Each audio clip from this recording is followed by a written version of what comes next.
আসসালামু আলাইকুম ওয়া রাহমাতুল্লাহি ওয়া বারাকাতুহু। যে যেখান থেকে ভিডিওটি দেখতেছেন সবাইকে জানাই মনের অন্তঃস্থল থেকে ভালোবাসা এবং অভিনন্দন। দর্শক বন্ধুরা, আপনাদের উদ্দেশ্যে আমি প্রথমত একটি ভিডিও দেখাই, তারপরে আমি আমার বাকি বক্তব্য রাখবো। আজকে আপনারা যারা যারা আমার লাইভ দেখেছেন হয়তো তারা বুঝেছেন, এই মুহূর্তে আমি একটা সেভ হাউসে আছি।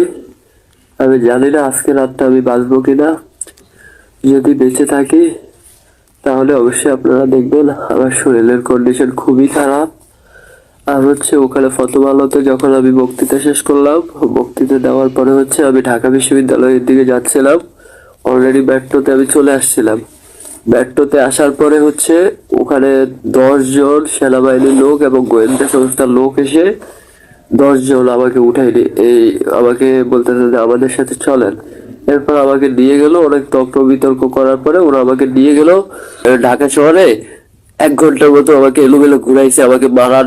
আর এখানে বলতেছে যে আজকে ওখানে নিয়ে তোকে শুট করব, ওইখানে নিয়ে তোকে হ্যান করবো ত্যান করবো। ও অনেকে বলতেছে যে আমার কাছে এক্সট্রা ম্যাগাজিন আছে, ওরে শেষ করে দিব। ওদের বস ফোন দিছে, ফোন দেওয়ার পরে ঢাকা শহরে ঘোরার পরে আমাকে আবার প্রথম আলোর অফিসে নিয়ে গেল। যখন প্রথম আলোর অফিস থেকে লোকজন সরে গেছে, তখন প্রথম আলোর অফিসে ওখানে তারপরও কিছু লোক ছিল, সবাই দেখছে। প্রথম আলোর অফিসে গ্রাউন্ড ফ্লোরে আমাকে নিয়ে গেল। নিয়ে যাওয়ার পরে সেম ভাই, প্রথম আলোর গ্রাউন্ড ফ্লোর পার্কিং যেটা আছে এটা সেম একদমই আয়নাঘরের মতো ভাই। আয়নাঘর যতটুকু শুনছি আয়নাঘর থেকেও ভয়ঙ্কর। ওখানে নিয়ে যাওয়ার পরে প্রায় 10 জন সেনাবাহিনী এবং গোয়েন্দা সংস্থার লোক আমাকে কুকুরের মতো পিটাইলো, কুকুরের মতো একদম ভাই, কুত্তার মতো আমাকে পিটাইছে, কুত্তার মতো। বলতেছে যে তুই এই সরকারের বিরুদ্ধে বলিস। আমি বললাম যে ভাই, এই সরকারকে আমি রক্ত দিয়ে বসাইছি, আমি কেন এই সরকারের বিরুদ্ধে বলবো? এবারে আমার ফেসবুক চেক করলো, চেক করে দেখলো যে না, হ্যাঁ আমি প্রতিটি আন্দোলনের সাথে ছিলাম, প্রতিটি ক্ষণ মুহূর্তে আমি ছিলাম।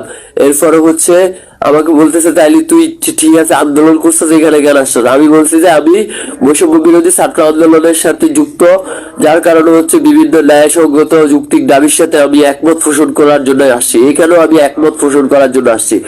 আমাকে একদম কুকুরের মতো পিটাইছে ভাই।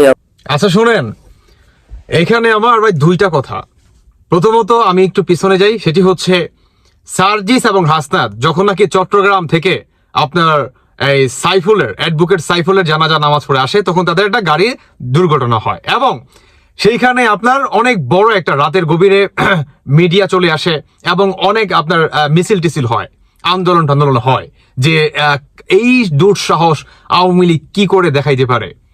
মানে ডিরেক্ট তারা যাচাই বাছাই ছাড়াই কিন্তু আওয়ামী লীগের নামটা দিয়ে দেয়। শুধু এটাই না, বর্তমান এই যে আপনারা যে বক্তব্যটা শুনলেন, ফার্স্টে তাকে ধরলো এবং কি বললো, সেনাবাহিনী ধরে বা গোয়েন্দা সংস্থার আপনার ধরে তাকে জিজ্ঞাসাবাদ করলো, যখন নাকি আপনার ধরলো যে তুমি এই সরকারের বিপরীতে কেন কথা বলতেছো, একটা পর্যায়ে চেক করে যে না, তিনি এই সরকারের বিরোধিতা না, এবং তিনি রক্ত দিয়ে, তিনি মাঠে আন্দোলন করে তিনি এই সরকারকে বসাইছে। তো আমার কথা হচ্ছে ভাই, প্রথমত যে গাড়ির প্রশ্নটা যখন নাকি তদন্ত করা হয়, সেখানে কি আপনার ভুল প্রমাণিত হয় যে না, এটা আওয়ামী লীগের কাজ না। আমি যখন নাকি এই ভিডিওটা বানাই, অনেকেই আমাকে কমেন্ট করছেন যে ভাই, ড্রাইভারকে তো ধরছে, ড্রাইভারের মুখ দিয়ে বের করছে যেটা আওয়ামী লীগের কর্মী এবং আওয়ামী লীগের সাজানো নাটক। যখন নাকি পিওর ভাবে বিষয়টা আপনার তদন্ত করা হয়, তখন কি বের হয়ে আসে যে এটা টোটালি ভুয়া। এটা কি টোটালি ভুয়া, মানে সমন্বয়করা একটা কান পড়া, মানে এরকম টাইপের একটা গুঞ্জন কিন্তু উঠে আসছে ওইখান থেকে, যে মানে বলবা যেটা আওয়ামী লীগের কাজ, এইটা সেটা, মানে সমন্বয়করা নাকি বলছে, মানে এই ধরনের একটা গুঞ্জন আর কি চলে আসে। মেবি, আমি শিওর না। তাহলে আমার কথা হচ্ছে, এই যে ছেলেটাকে ধরলো, মারলো, এই করলো সেটা করলো, এখানেও কি আওয়ামী লীগের নাম উঠে আসছে? আরে ভাই, বর্তমান তো আওয়ামী লীগ নাই, বর্তমান তো আওয়ামী লীগের নাই তো আওয়ামী লীগ। তাহলে আপনারা কেন আওয়ামী লীগের নাম দিচ্ছেন? আপনারা তদন্ত করেন, করেন। সেনাবাহিনী কি আওয়ামী লীগের? পুলিশ লীগ, হ্যাঁ বুঝলাম, পুলিশ আওয়ামী লীগের, সেনাবাহিনীও কি আওয়ামী লীগের? আমার প্রশ্ন আপনাদের কাছে। তাহলে তাহলে সেনাবাহিনী কেন মারলো বলেন? কেন মারলো সেনাবাহিনী? এর রাইট কি সেনাবাহিনীর আছে? নাই। তাহলে ভাই, আসলে আমার এই কথা বলার পিছনে একটাই রিজন, সেটি হচ্ছে বর্তমান বাংলাদেশের এত ভয়ঙ্কর একটা অবস্থা, এর ভিতরে যাই কিছু হচ্ছে না কেন, সবকিছু আপনারা নাম দিচ্ছেন আওয়ামী লীগের, এটা কি ঠিক ভাই? আমি আওয়ামী লীগের আসলে সাফাই গাচ্ছি না, আমি আসলে কোনটা মিন করতেছি যে ভাই আওয়ামী লীগের তো কোটি কোটি আপনার জনগণ আছে নাকি আওয়ামী লীগকে ভালোবাসে, সমর্থক করে। তো সেই মানুষগুলাকে আপনারা যে মানে কোনো কারণ ছাড়াই, হ্যাঁ মানে আপনার চোখে দেখা না, মানে অন্যের একটা কথার উপর নির্ভর করে আপনারা তাকে মনে করেন করে দিচ্ছেন, আপনারা তাকে দোষী বানাই দিতেছেন, দোষী সাব্যস্ত করতেছেন। এটা তো ঠিক না ভাই, তাই না? কারণ কারণ আপনি যদি তাকে দোষী বানান, তার ভিতরে একটা হবে ভাই, এতে কি দেশটা আরো রসা চলে যাবে, একটা গৃহযুদ্ধের দিকে চলে যাবে। তো আমরা এই কাজটা না করি তাহলেই তো হয়, তাই নয় কি? আমরা প্রমাণ করি, করি, তারপরে আনি। আরে ভাই গাড়ি দুর্ঘটনা, সেখানে আওয়ামী লীগের নাম দিচ্ছেন, এখানে এই ছেলেটাকে ধরছে সেনাবাহিনী, এটাও আওয়ামী লীগের নাম দিচ্ছেন। মানে বর্তমান যাই কিছু করবে না কেন আওয়ামী লীগ আওয়ামী লীগ, কেন ভাই? তদন্ত করেন। এইভাবে কি হয় জানেন, দেশে কখনো শান্তি ফিরে আপনি আনতে পারবেন না। যতই আপনি সেনাবাহিনী নামান, যতই আপনি পুলিশ প্রশাসন যত হার্ড করেন না কেন কানুন, কোনো একটা মনে করেন চুল পরিমাণ পরিবর্তন আপনি আনতে পারবেন না যতক্ষণ না পর্যন্ত আপনি মানে কথায় কথায় আওয়ামী লীগের দুষ বা আওয়ামী লীগের নাম দিয়ে মনে করেন যে কোনো কিছু মনে করেন চালিয়ে দিবেন। যতক্ষণ না পর্যন্ত আপনারা এটাকে পরিবর্তন নিজেদের ভিতরে না আনতে পারবেন, ততক্ষণ পর্যন্ত ঠিক হবে না। আপনি মানেন বা না মানেন, মানেন বা না মানেন। এখন আওয়ামী লীগের যারা নাকি কর্মী আছে তাদের আপনার পিঠ তো দেওয়ালে ঠেকে গেছে, কারণ তাদের বাড়িঘর লুটপাট করতেছে, তাদের ব্যবসা প্রতিষ্ঠান সবকিছু মনে করেন লুটে নিচ্ছে, হ্যাঁ, তারপরে আপনার দখলবাজি চালাচ্ছে, নানান মনে করেন আপনার নানান জায়গায় নানান ভাবে মানুষ মনে করেন মব জাস্টিসের মনে করেন শিকার হচ্ছে।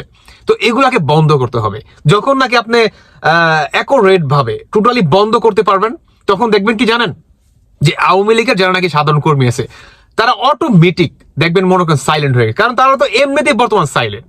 তার উপরে আপনারা যদি এই ধরনের কানা ঘুষা বা এই ধরনের বদনাম বা এই ধরনের ট্যাগ ট্যাগ লাগাই দেন ভাই, তাহলে তো মনে করেন তারা তো জবাব দিবেই, বা তারা তো মাঠে আন্দোলন করে মানে করার জন্য নামবেই, স্বাভাবিক। এটার জন্য কি করতে হবে, আমাদেরকে ভালোভাবে তদন্ত করতে হবে। আপনারা অনেকে বলেন যে আওয়ামী লীগকে নিষেধাজ্ঞা করবেন, পারবেন না, এটা কখনোই পসিবল না। বিএনপি মির্জা ফখরুল সাহেব কি বলছে শুনছেন, যে কোনো দলকে নিষেধাজ্ঞা করার জন্য সেটা তো আমরা না, এটা আপনার জনগণ ডিসাইড করবে। আমরা কারা? কারণ কোন একটা পলিটিশিয়ান একটা বড় দলকে আপনি নিষেধাজ্ঞা করে দিবেন, এটা তো কখনো বাংলাদেশে বা কোনো রাজনৈতিক ক্ষেত্রে এটা কখনো ভালো কিছু বই আনবে না ভাই, আনবে না। কারণ আজকে যদি আওয়ামী লীগকে নিষেধাজ্ঞা করে, কালকে আপনার কি বলে বিএনপি কে নিষেধাজ্ঞা করে দিবে, এটাই বাস্তব। তাই নিষেধাজ্ঞা করার কোন পলিটিশিয়ান বা কোন সমন্বয়ক অন্তর্বর্তীকালে সরকার যেই বা যাই হোক না কেন, তার বাবার 14 গোষ্ঠীর ক্ষমতা নাই। এটা টোটালি আপনার জনগণের মানে ডিসিশন। জনগণ কি করবে না করবে, জনগণ কাকে ভোট দিবে না দিবে, এটা নির্বাচনের মাধ্যমে হচ্ছে মনে করেন আপনার প্রকাশ্যে আসবে যে কাকে জনগণ ভালোবাসে, বুঝতে পারছেন? তাই আমার আসলে মূল উদ্দেশ্য একটাই, যে এই ধরনের ভাই কানা ঘোষা বন্ধ করে ভালোভাবে তদন্ত করে তারপর আসুন, কেমন? ভালো থাকবেন সবাই, আল্লাহ হাফেজ, আসসালামু আলাইকুম।